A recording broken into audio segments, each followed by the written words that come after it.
Hey, Booktube Science Fiction Reads here with a book review, which is not something I have done much of, if at all.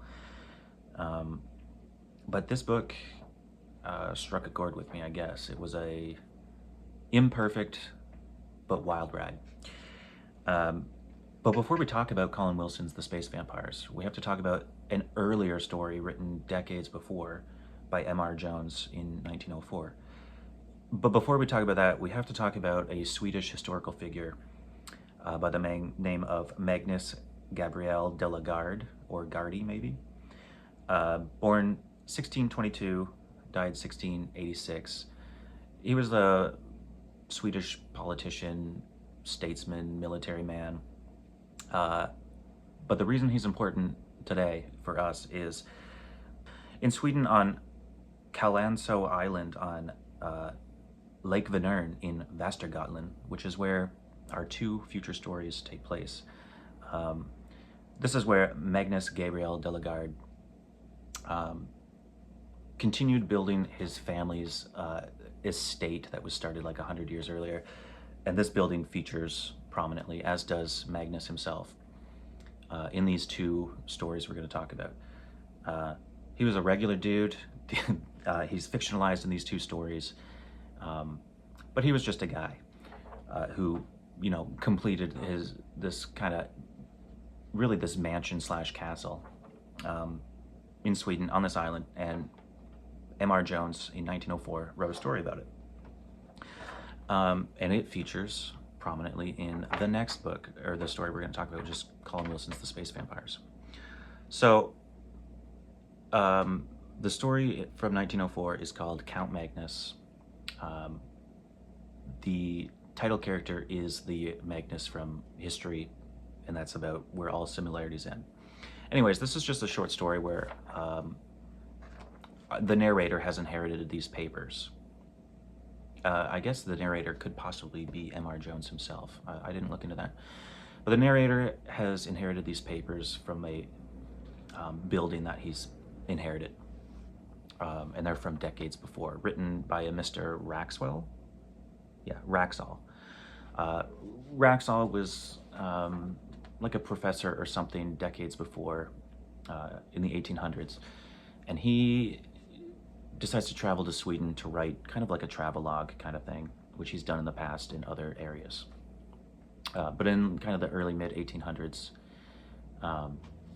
England didn't know, a whole lot about Scandinavian history and whatnot, and he thought he'd write a book.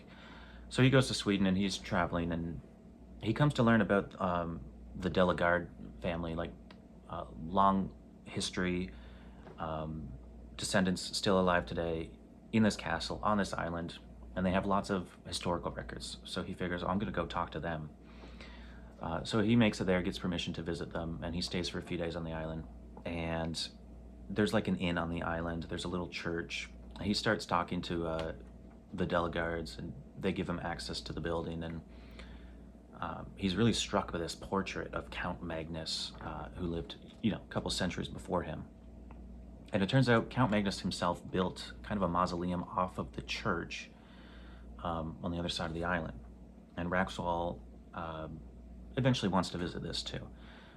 But as he's talking to people on the island, he wants to learn about Magnus, who kind of finished the completion of this place. He was a big historical figure. Nobody really wants to talk about him. It's kind of a taboo subject. But he learns from an innkeeper that Count Magnus was not a kind man. And he possibly undertook something called the Black Pilgrimage, which we learn very little about. And the innkeeper will not speak anymore about it. So eventually he talks to the priest on the island, and he mentions the Black Pilgrimage. And the priest does not want to talk about this, but basically says, look, Magnus had a reputation as being an evil man. And yes, there is rumors or myths that he underwent some kind of pilgrimage called the Black Pilgrimage, and he came back to the island with someone or something, and that's all that's really known. But he came back a changed man, an evil man. And the priest relates some stories of strange deaths and arson and things that have taken place after Magnus returned. Anyways, the next day the priest allows Raxwell Raxwell? Raxwell. Entry into the mausoleum, and there's different sarcophagus, coffins, and whatnot. The most ornate and central is Magnus's. It's got 3 padlocks, but Raxwell notices there's one unlocked on the ground. It's just sitting there. But he studies the surroundings and takes some notes. And the next day, he's back up at the mansion talking to the descendants of Magnus, and they show him Magnus's old study. There's lots of old books, and Raxwell discovers like old alchemy and almost black magic type things, which, he thinks, okay, this is adding a strange bent to this character, this man. He finds reference in one book written in Magnus's own hand of the Black Pilgrimage. So he thinks, okay, maybe this wasn't a myth. He seems to have tried to go about performing the rites that require undergoing this Black Pilgrimage.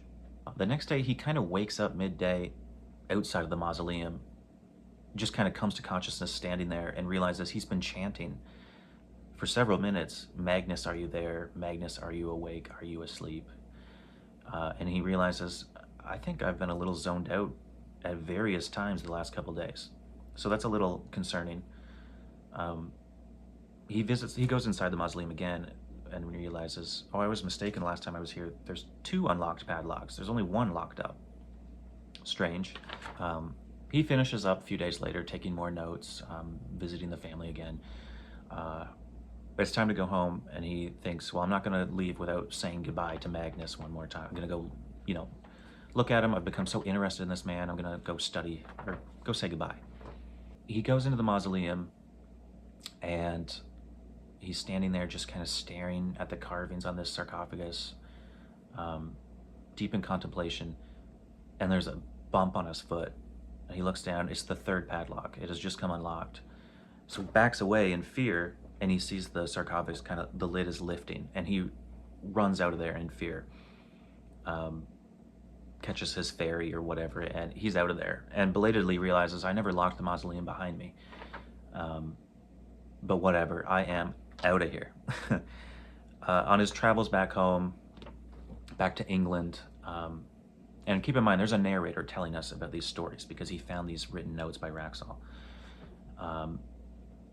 His journey home takes a couple weeks, but his handwriting is becoming more and more erratic, nonsensical. Basically, his notes just turn into, his diary just turns into a listing and description of everybody he comes across. And he keeps finding these 2 men, one tall and cloaked, and one in one very short and strange looking, but also in a cloak. And he becomes certain, these 2 people are following me. He keeps seeing them everywhere he goes. He gets back to England. He's basically one more day from home and spends the night in a hotel, or an inn. And his last notes are even more frantic and erratic. He's basically stayed here a couple of days now. And the last notes he wrote implies he's just waiting for these 2 to show up. He's resigned to the fact that whoever's following him is coming.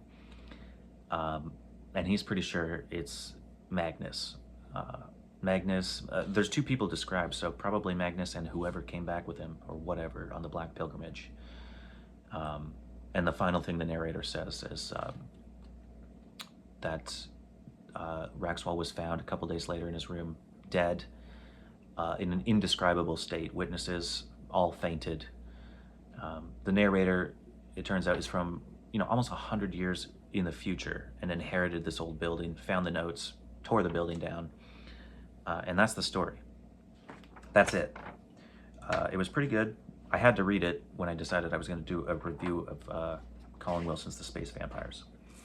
So, I have read Colin Wilson before. I read, I think actually only the first 2 of his Spider-World series, which he kind of wrote on a bet. I really enjoyed them. There's one kind of similarity to this story here, which we'll get to. Well, this was like a far future, some kind of nuclear reaction has made all insects large, and basically the last few humans are running around trying to avoid giant spiders and things. It was just fun, but it was also very well written. Colin Wilson is known for, more literary stuff than this. And The Space Vampires is not is not one of those. But I did really enjoy it. I got this in the recent book haul when I went to a book sale. I grabbed a couple things by Colin Wilson, but the other thing I'm not really interested in. But this was surprising. I only read it because I figured, well, I'm going to sell the other Colin Wilson book. So I might as well read this, and if I don't like it, I can sell them as a lot. But I will definitely be keeping this. So, Space Vampires was, my copy's published by Hart Davis McGibbon in 1976, and I imagine this is a first printing. So it is a 70s novel, and while I was reading it, it's tense. It felt like the movie 3 Days of the Condor. A lot of paranoia. It could have made a good 80s horror movie. Not that I've watched pretty much any horror movies in my entire life, but the main thing I took away from this book really was the atmosphere. I loved the weird, paranoid atmosphere. So let's get into it. We start out, and it does say science fantasy, but the first 15 pages are pure science fiction, and maybe the last 5. The rest is, I guess you could say fantasy. You could say supernatural, but it's not. It just feels supernatural. And of course, horror. So we start out on a spacecraft that's out in the asteroid belt, just cataloging asteroids, looking for things that are worth mining in the future. It's a small crew led by, can't remember his first name, but his last name's Carlsen. And he's referred to as Carlsen throughout the book. And out of nowhere, they come across a massive object, 50 miles long, 50 wide. That might not quite be right. I don't think it was a perfect cube, but it's large.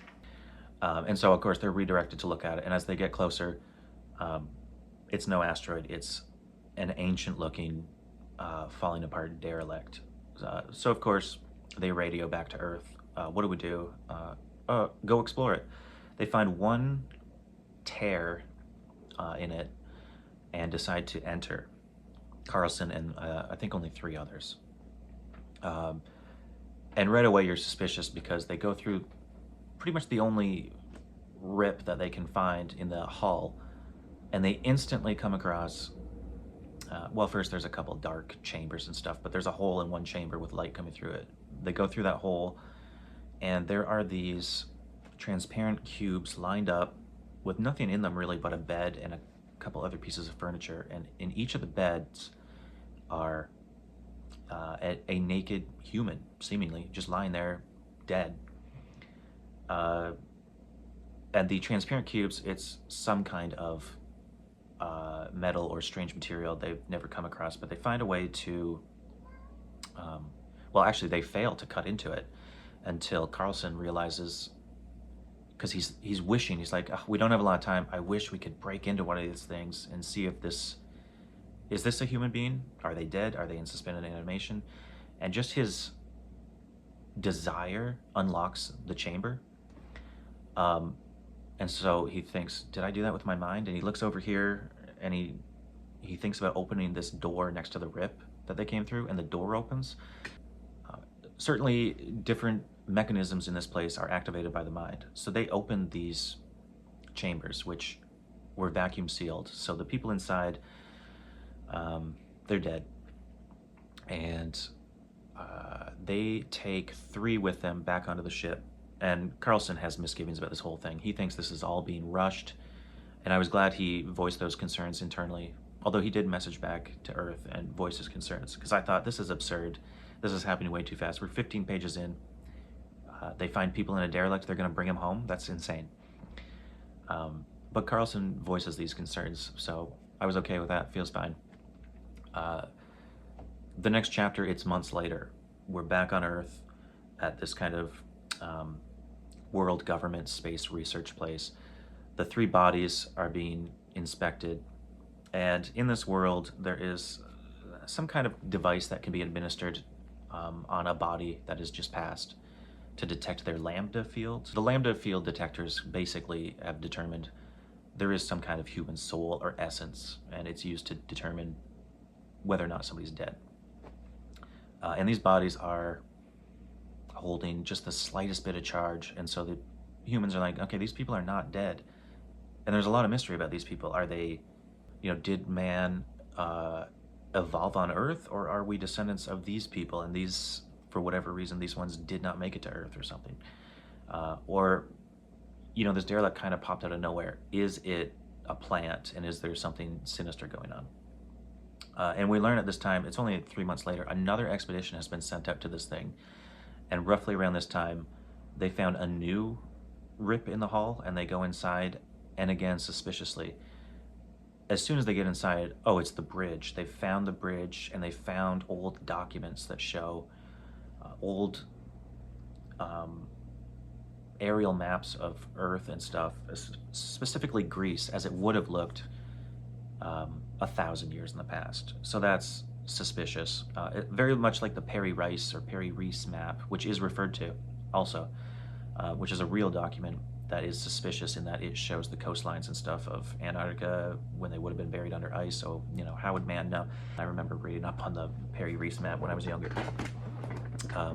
So they're like, okay, these people are from the past, or at least they visited Earth in the past. So Carlsen is, he works at the Space Center, Space Research Center when he's not, captaining a research ship. And of course, he's very invested in these 3 human bodies they brought back. And while he's watching one that's just left alone in a observation room, he's in another room looking at a camera.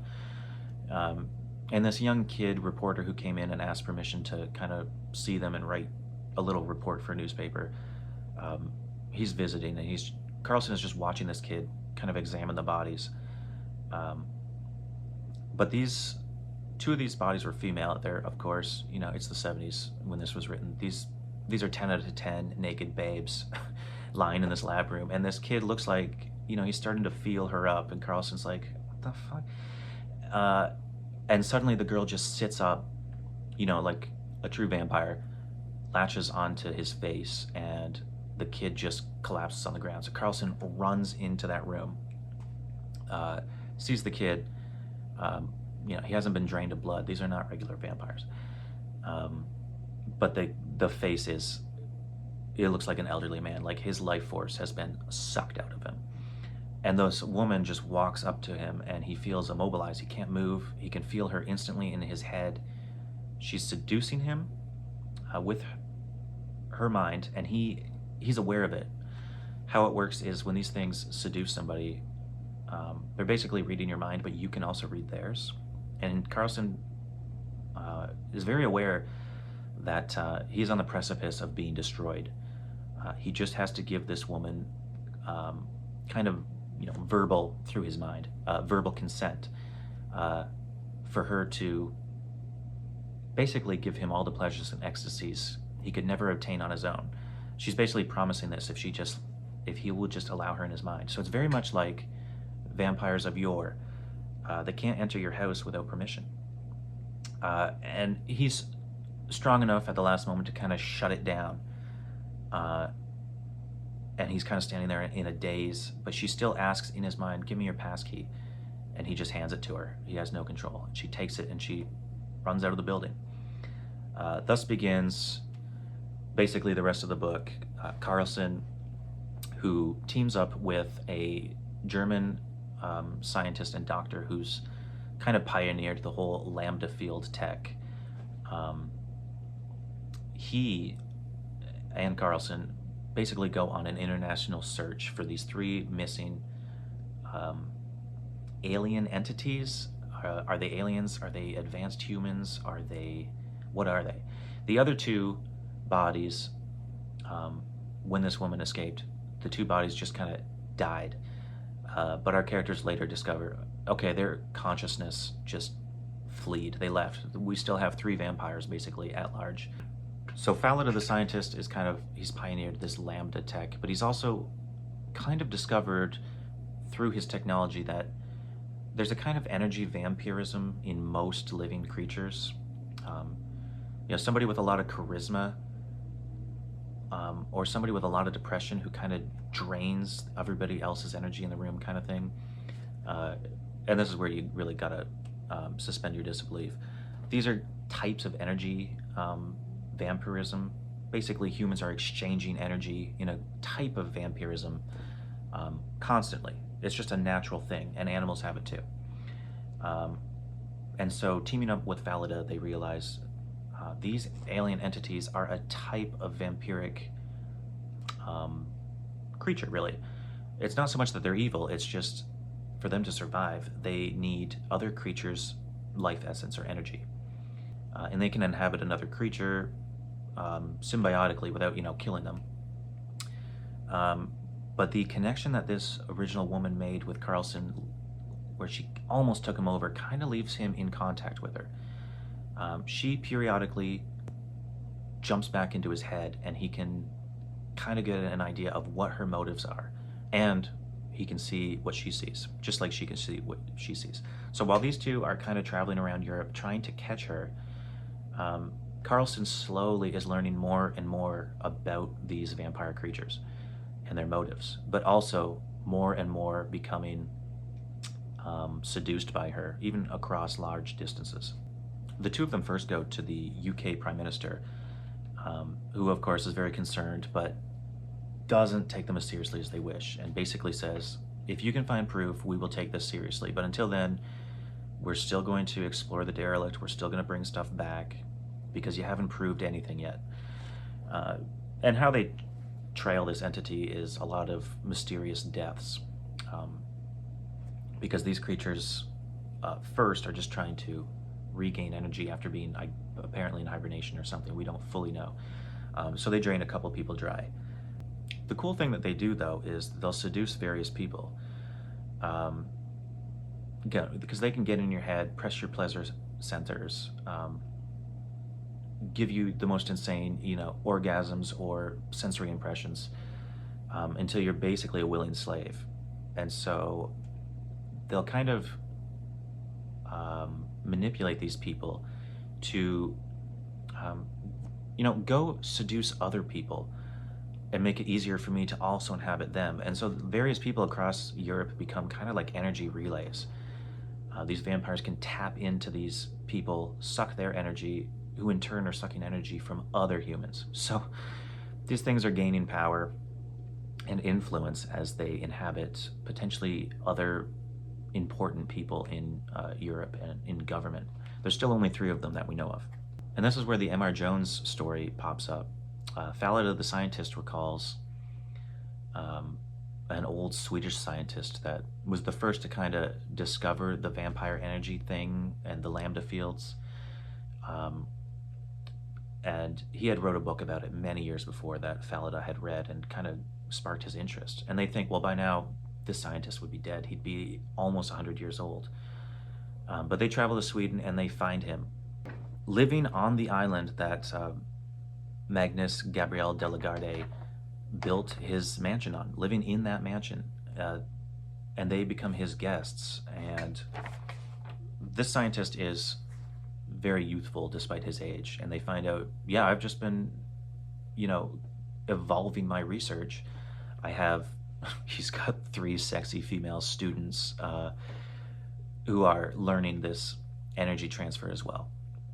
And through different practices, he basically has learned to peacefully and benignly take energy from these young women, willingly, of course, and it keeps him young, and it also keeps them young too, because they're all transferring. So he's thrilled to hear, although very concerned as well, that, hey, we've accidentally unleashed possibly some kind of vampiric entity, and your research may help.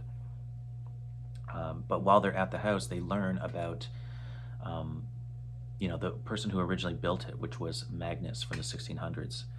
And they learn through this elderly scientist of the Black Pilgrimage, And it's actually this scientist who was looking into Magnus, who he believes turned into some kind of vampiric entity.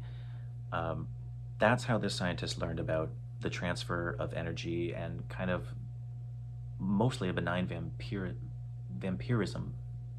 Vampirism? And so we get little hints, and that's what sparked my interest. I had to read the M.R. Jones story. But basically, they learned that's how this scientist learned about vampire energy, but kind of turned it for good and just uses it for longevity. Of course, he could become like Magnus, presumably, and just suck energy from people, but he never did that.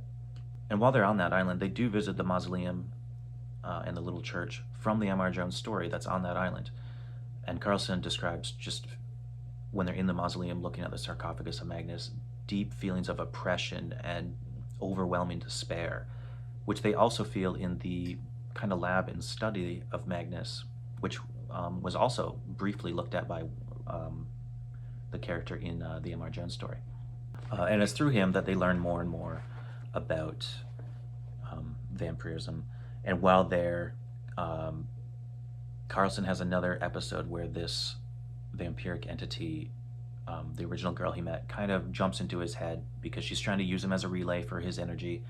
And they realize, let's hypnotize Carlsen right now while he's under and try to learn where this woman is and learn about her. So they hypnotize him and he finds out exactly where she is. She's in the UK in a mental asylum inhabiting probably a insane person.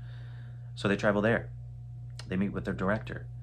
And they slowly suspect it's actually the director of the insane asylum who has this entity in his head.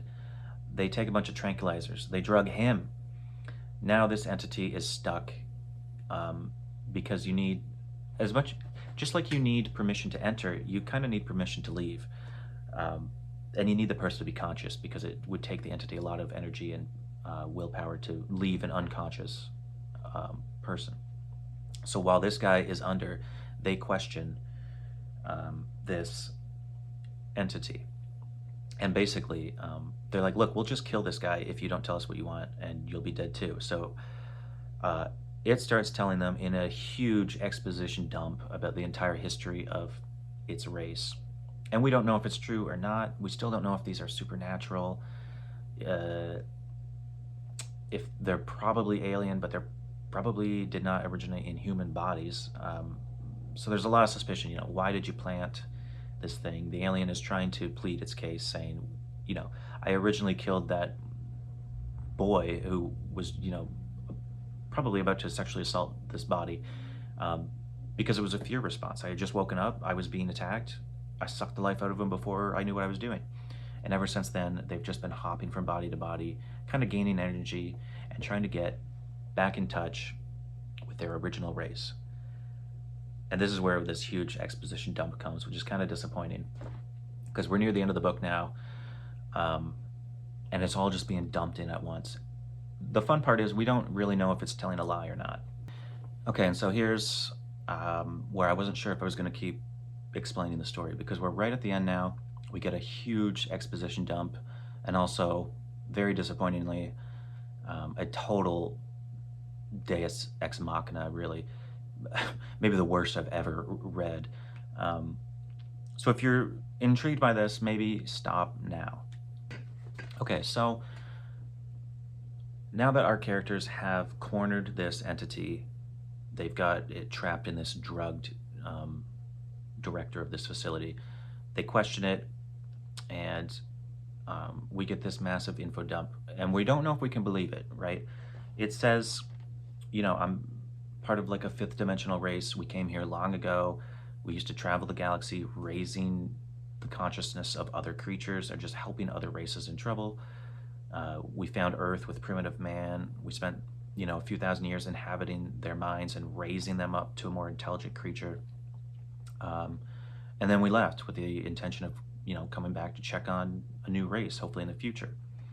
But this entity and its crew, while traveling back through the dimensions, accidentally got too close to a black hole and got stuck, and spent thousands of years circling it, trying just in a stable orbit, just trying to avoid getting sucked in. And a lot of them over time just gave up to despair, got sucked in, and died. But they were there so long, and in the story, apparently they only orbited 1,000 years, and then the black hole dissipated and disappeared from existence. I think 1,000 years is a bit unrealistic, but let's say they were there for a few thousand years until finally the thing just dissipated and shrunk, and they were able to get away. The few remaining entities had nowhere near enough energy now. They spent all those thousands of years just staying in a stable orbit. They do not have the energy to get back home. So they island hop from planet to planet, inhabiting other creatures' consciousness. But they spent so long on Earth, and then so long on Earth inhabiting primitive man, and then so long trapped in despair around this black hole, that they start to get addicted to inhabiting other creatures. And they end up going back to Earth. By the time they got there, they had so little energy, they decided to kind of trick humanity into bringing them to Earth and getting them, right down where they need to be so they can inhabit a bunch of people in power kind of thing, which obviously did not go to plan. And the whole time, Carlsen and his crew, they're doubting this. They're like, how do we know you're just an offshoot from a benevolent race? How do we know you didn't just come here to farm this planet and come back when there's millions of humans with consciousness and intelligence that you can suck the life out of?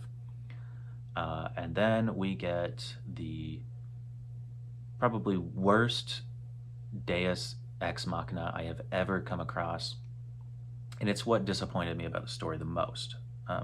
I gave this story a 3 out of 5, mostly for the atmosphere. Like I said, it felt like the paranoia and suspicion and of a 70s movie with some supernatural elements and some horror. But here's the disappointing part. So they learn all this, but it turns out the other two vampires that were on the loose, they've been there all along, just watching this unfold, and now they've decided, okay, we're not going to let you kill our third member. And they basically rise up, and at the last moment, as they're about to kill Carlsen and Falada, the scientist, Carlsen is suddenly inhabited by some other entity that speaks through him with such force and authority that the other vampiric energies are put at a standstill. And there's a really cool moment where they try to take over Carlsen's mind, and they're nowhere near powerful enough, and the leader of those 3 vampires just goes, "Who are you?" And the entity pops out of Carlsen. It turns out it's been watching events this entire time. It's always been in the background. There was never probably a danger of the whole world being taken over by these 3 who were kind of lost their way. This entity explains it's part of the original race, or maybe possibly a hybrid of the original race plus some other race that they helped long ago. And it's been following these planets, this evidence of races who suddenly destroyed themselves or vanished, because it thinks it is on the trail of these 3 vampiric entities and their friends that they left in hibernation on the derelict, who they were hoping would be brought to Earth eventually like they were. It's been tracking them down, suspecting that this is who's destroying these planets, and it tracks them to Earth. It finds them, and in this final moment, it kind of reveals itself and saves the day.